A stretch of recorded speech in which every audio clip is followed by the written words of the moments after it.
My name is Liza, and today I'd like to share with you how I made this cute little sign for my cat Quarantinos feeding area. That was his original, and then I just wanted to make one for Halloween.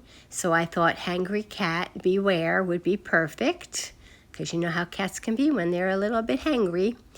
Okay, so what I used was this cute steak from DollarTree. Remember when the bee thing was a fad? Well, I saved the bells and the chains, and I'll be using that.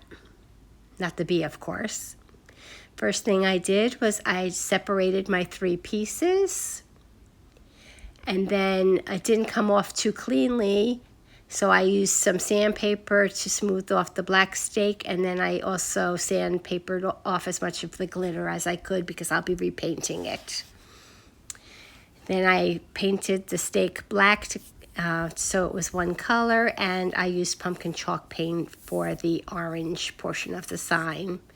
Next, with my Cricut, I cut out a Beware. I actually used cardstock for the Beware sign. And then my favorite way to place my words on is I used the original piece as a stencil, and then I add some glue, 1 letter at a time, and then I place my letter down and make sure it's secure, and then lift off, the stencil to make sure it didn't glue to the stencil, and I repeated that for every letter. And this is how the Beware sign came out.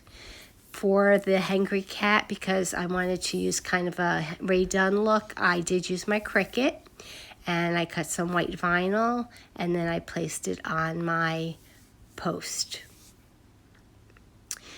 Next, I needed some eye hooks, and I happen to have a bunch in my stash, but if you have these keychains that you pop off of the little frozen keychains, backpack holders, you can just use those eye rings and the chain.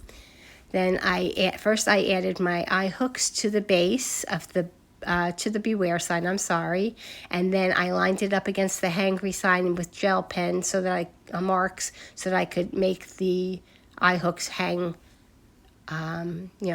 meet each other. And then I used some wood glue to attach my cat face to the steak.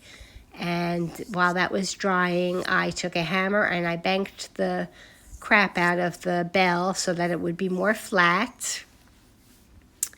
And there you can see how, and then I did step on it to complete the flattening, and then I painted it, and then I attached my chain to the sign, and I also added a chain so that I could make a little ghost hanging from the bottom.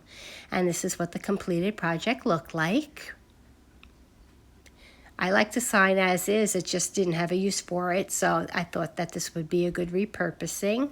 And I decorated Quarantinos a little spot for Halloween. And here he is just doing a little bit quality control, making sure everything is straight. And once it was complete, he was satisfied, he went ahead and started munching.